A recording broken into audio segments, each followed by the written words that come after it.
Okay, welcome back, everyone. Let's dive right in. Today, we're tackling something pretty exciting, creating those really amazing outdoor living spaces. Yeah, the kind that feel like, a real part of your home. Exactly. And usually when we think about that, our minds jump straight to the big things, right? The fancy outdoor kitchen And the big fire pit everyone gathers around. or that, perfect comfy lounge setup.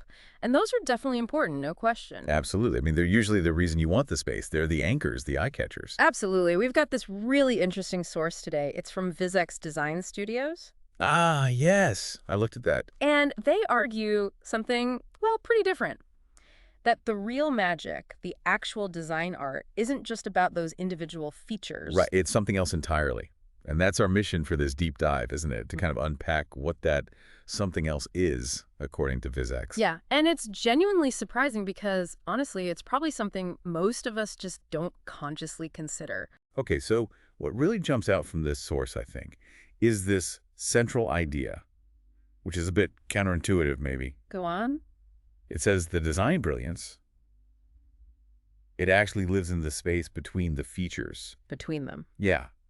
Think about it. We plan, okay, patio here, grill station over there, fire pit way over there. Right. But the source points out we almost never deliberately plan how you actually move between those spots. We just sort of assume that space happens. It's like planning the rooms in your house, but completely forgetting about the hallways. Or the doorways, even. Exactly like that. And VizX suggests that if you looked at their finished designs, like conceptually, you wouldn't just see, say, separate boxes for the kitchen or the patio. You'd see this kind of connected wireframe. A wireframe. Interesting. Yeah, the lines, the areas linking those main zones, they're saying those are just as critical as the zones themselves.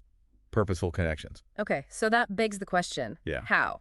How do they actually design these connecting bits? Well, the source is pretty clear on that. It's done through things like really clean, defined lines, subtle transitions, even slight changes in elevation sometimes. So little level changes. Yeah, just enough to signal a shift. Yeah. It's about actually crafting that transition, not just leaving a gap. Right, right. So these aren't just leftover bits of lawn or empty concrete.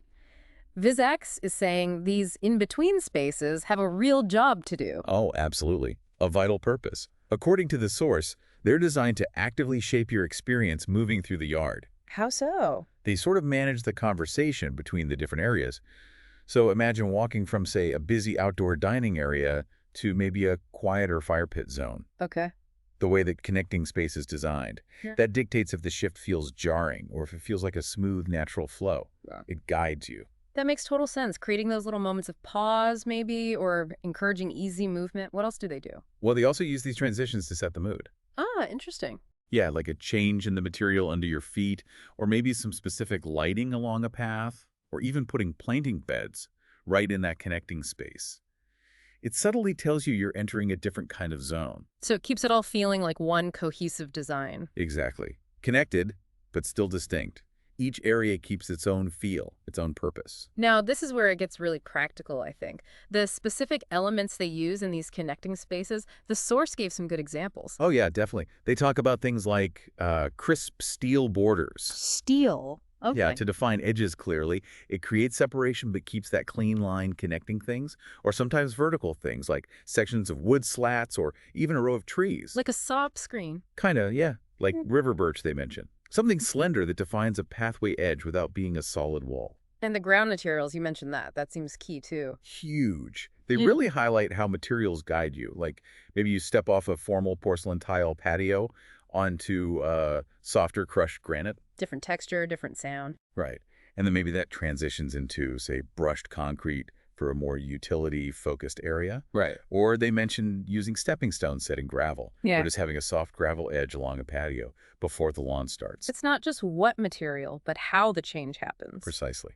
How that shift itself is designed. So listening to this, it sounds like VizX is basically arguing that if you ignore these transitional spaces, you're kind of missing the whole point of good outdoor design. That's the core message, I think. Yeah. The success isn't just about having, the awesome kitchen or the cool fire pit. It's really fundamental about how all those features connect and interact. And that interaction depends on designing the space between them. Exactly. That intentional design of the transitions, that's what takes an outdoor area from just being a layout to being a real lifestyle space, something that flows and feels good to be in. Okay, so let's quickly recap this deep dive into the VizX Design Studio source.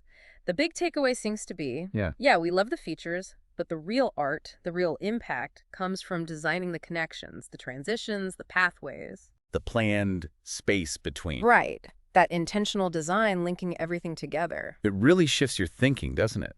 From just placing objects to thinking about the actual dynamic experience of being in the space. It absolutely does. So here's something to chew on, a final thought for you listening. How does focusing on that space between not just the destination points, but how you get between them, how does that change the way you might design, or maybe even just think about and use your own outdoor areas? Something to consider next time you're out in the backyard. Definitely. Give it some thought.